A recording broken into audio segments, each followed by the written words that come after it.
Welcome to Evergreen Speedway's Home Track Heroes on CW11. And welcome to another edition of Home Track Heroes here on CW11. Good to be back with you. I'm Steve Mortland. This gentleman to my left, my good friend Greg Pyland. How are you, pal? Doing great. Ready for some good racing tonight. I am too. We got a lot to do and a lot to talk about before our 2 hours is up with you.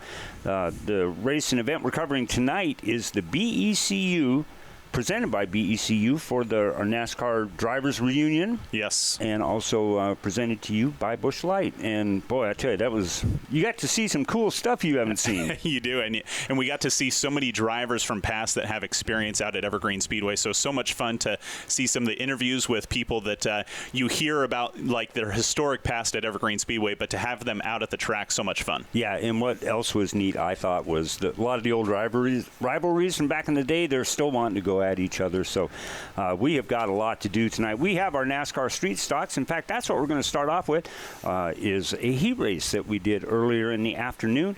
We kind of went through the program pretty fast, and it's kind of fun to show you these heat races. They're short, they're quick, and they've got some pretty good action to them. So this is our first street stock heat race, and let's tell them who's in it. All right, we have the 49 of Calvin Miller, sponsored by Arlington Distributing out of Arlington, and the 19 of Jake Grant on the high side, brought to you by Cool Cedar Recycling.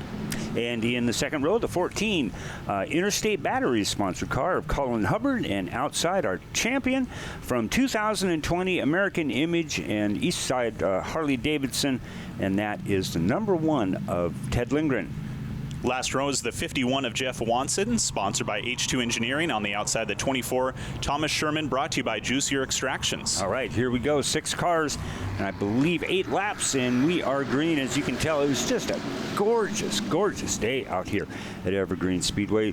That was nice because with all of the extra people we had and people to move around and shuffle around, had a lot of the old-time cars that were in.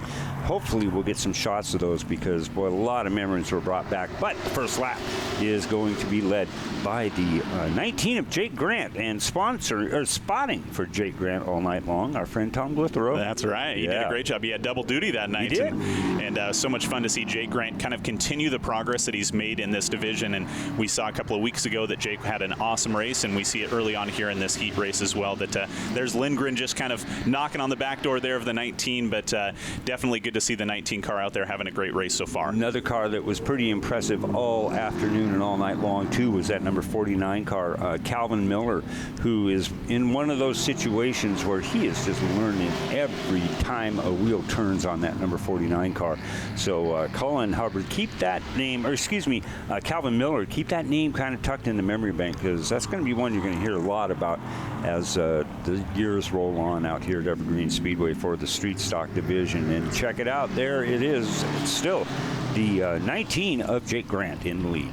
Holding off the number 1 of Ted Lindgren as they come out of turn number 2, heading down the backstretch. You talked a lot about Calvin Miller. We saw him giving Jake Grant a run for his money in the first couple of laps, and now we see the 19 and the 1 able to pull in front of the 49 just a little bit as they come out of turn number 4. But Jake Grant still doing a great job and holding off, like you said, the former champion Ted Lindgren in the 1 car. Yeah, and you had mentioned it during the introductions about how much Jake Grant has really improved this season. It's been so much fun to watch him get more comfortable in that car. That car's got a lot of history to it, as you see Lindgren in the number 1 car taking the bottom line out of turn 4 and assuming the lead. I was thinking, man, I got to come up with a line here to keep some excitement going about it. And I was almost going to say, you can tell these guys in heat races that have won races earlier in the season because they hang out and they just kind of see if there's any improvements they need to make, but not so much for our friend Ted. He just went into the lead and off he goes as the laps are winding down in this heat race for our NASCAR street stocks. Yeah, so Ted able to pass on that inside in turn number 3, and now we're looking forward ahead a little bit here as we come out of turn number 4, and Ted Lindgren out in front of the 19 of Jake Grant as they come across the start-finish line. There he is. And that's the checkered flag. So 8 laps in, Ted Lindgren picks up the win there, and we'll congratulate him. Also in this race, Calvin Miller, Cullen Hubbard, Ted Lindgren, as we mentioned, with the win. Jeff Watson in the 51, another car you want to keep track of because that young man is really getting some good experience, and Thomas Sherman. Okay, now we're going to go to our BECU NASCAR mini stocks. We've got 2 heat races coming up for those guys. BECU brought out about 400 or 500 employees out to the track on Saturday night, and that was fun. That was amazing to see that much support. It was obviously their night. They brought you out for the driver reunion night, but to see how many employees actually came out, so much fun to be able to watch that. It was. All right, let's bring you to the lineup. In the first row, in the number 10 car, sponsored by Rod Helmuth, is Cam Iverson, and we're going to give you a car number, we're going to give you a name, and it's not going to make any sense. Normally, the number 97 car is driven by a longtime campaigner in this division, Nat Barber. Nat was out of town. I think he went camping. Yeah. So go Nat. And put Dylan Bewald in the number 97 car. So if you see on the scroll up above there, it says number 29. That's because he's got his transponder in Nat's car. So he's on the front row. Second row is the 07 of Zach Bristol, the number 7 of Cassidy Sunholm, sponsored by Jill and Corey Hunter. On the third row, Colton Price. That's a car we've been talking about all season long in his number 14. And Lyndon Smith in my favorite car, that number 53 Volkswagen Beetle. Yeah, nice to see the bug out here. It and is. Definitely, like you said, we've been talking a lot about Colton Price. He's the current points leader in this division in the BECU mini stock. So starting on the outside in row number 2, the 14 cars, they come out of turn number 4 and head towards, there we are, under green here, as we see Cam Iverson on the low side, Dylan Bewald driving that 97 on the high side as they come out. But look at that move by Colton Price. Almost immediately, we see him kind of split to the side of the 07 and then come into turn number 3, now to the low side of Bewald, and looking, Cam Iverson kind of gets a little bit loose there out of turn 4, and just like that, we're one lap in, and you see Colton Price already out in lead. You know, all you can do is laugh sometimes. Yeah. These guys, and especially him, going from, what did he start, 4th, and then 1 lap later he's in the lead, and 2 laps later as he comes across the line to finish lap number 2, well, there's his lead right now. That kind of tells you the season that he has had in that car, and also the talent that guy has.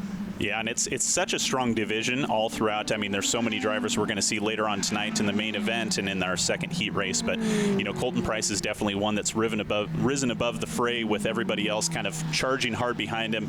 Lane Sunholm is another one that's fun to watch in this group as well. He didn't race on Saturday, but look at that lead that the 14 of Colton Price has built in front of Cam Iverson in the 10. Pretty substantial. It's very substantial, and it's just, again, a testament to the quality. And this is another one of those deals, and we see it in our NASCAR Street Stock division. The number 45 car driven by Nick Beecher, he also has a mentorship program, the same way that Nat and Amy do with Colton. Mm-hmm. And they have an extra car. Let's give a kid a chance and see how he does. And boy, have they picked a winner in this young man in the 14 car as he comes across the line one more time. They are on our 3/8 track. If you're new to what we're doing here, that big thing that you see in the background there, that's going to come into a big amount of play here in a couple weeks with the Summer Showdown. We'll tell you all about this, the Summer Showdown, as the show goes on.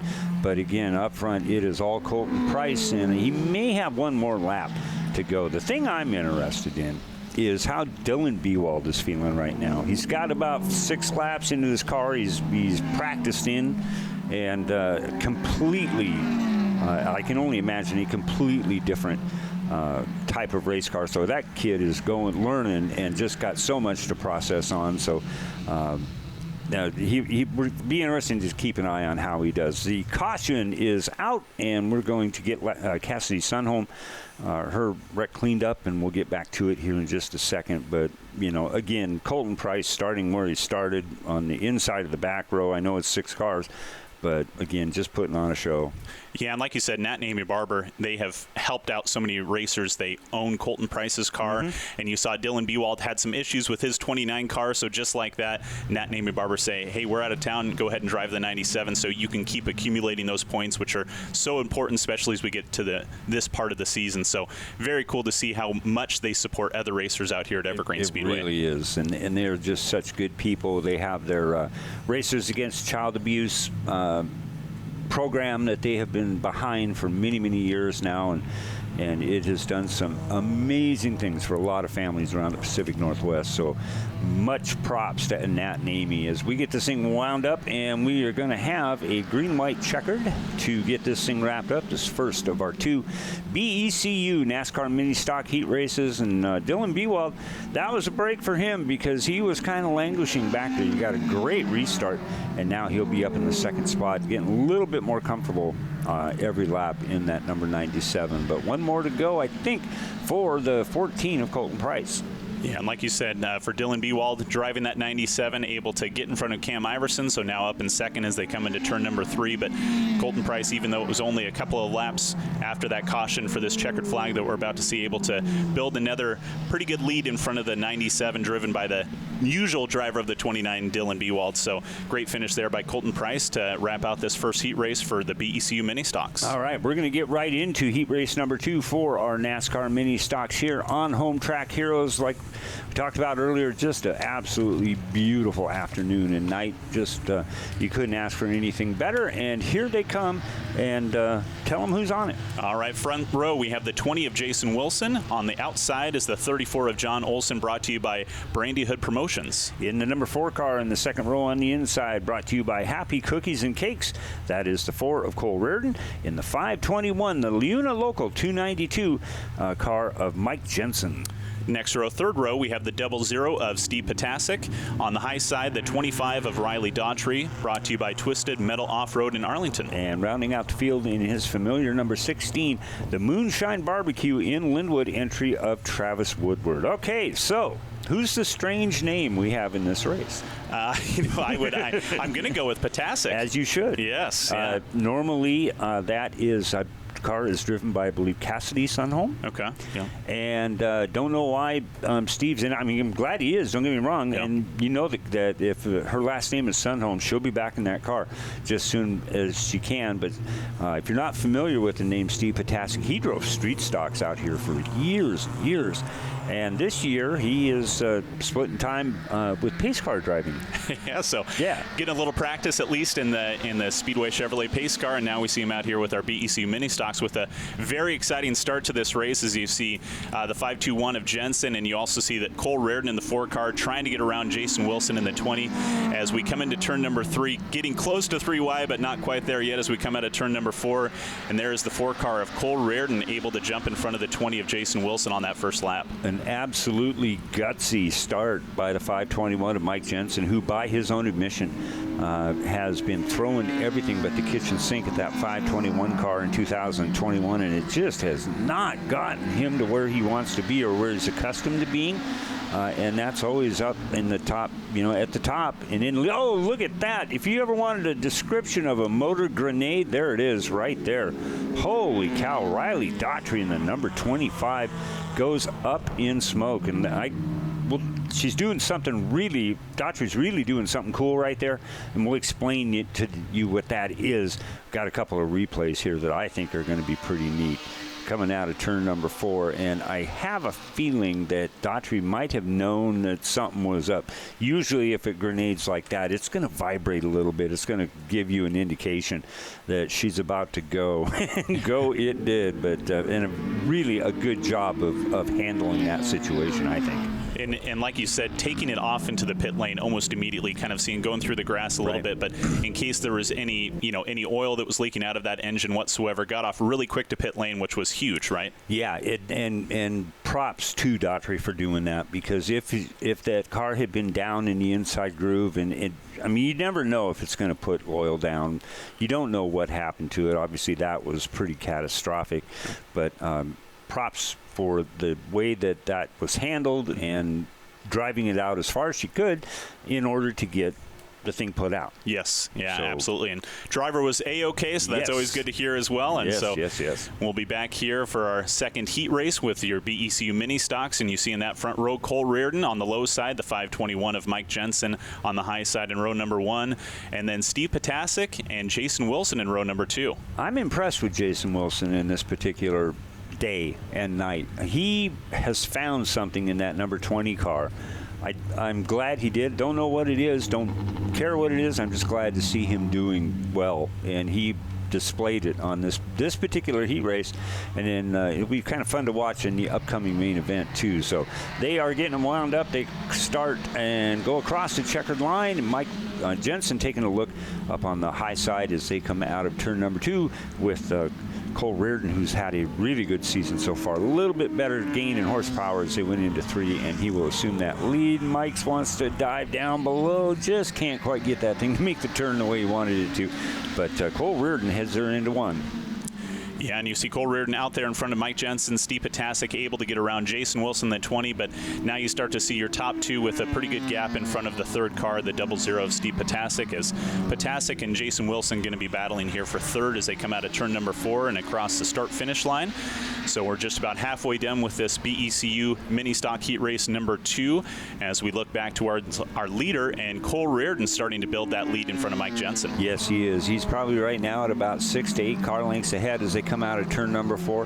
And again, Mike Jensen has got just such a great grasp of his car and how it's set up, and I know that he's just so frustrated with it. It just, somehow you can know all the answers, but the car will teach you that it knows way more than you think you do. And yeah. it will, he's got a great group of guys and gals that work on that and support that 521.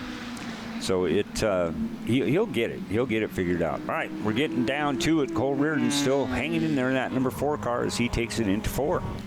All right, now coming down the front stretch, Cole Reardon is going to cross the start-finish line here, and there it is, the white flag. So we have 1 to go for the 4 car. 521 of Mike Jensen currently in 2nd, and it looks like Steve Potasic in the 00 still holding on 3rd, but Jason Wilson is right there trying to go to the inside. As we go back to our leaders here, coming out of turn number 4, heading down the front stretch, it's going to be the 4 of Cole Reardon winning this BECU mini stock heat race number 2. 521 of Mike Jensen in 2nd, and we will be back with more action right after these messages.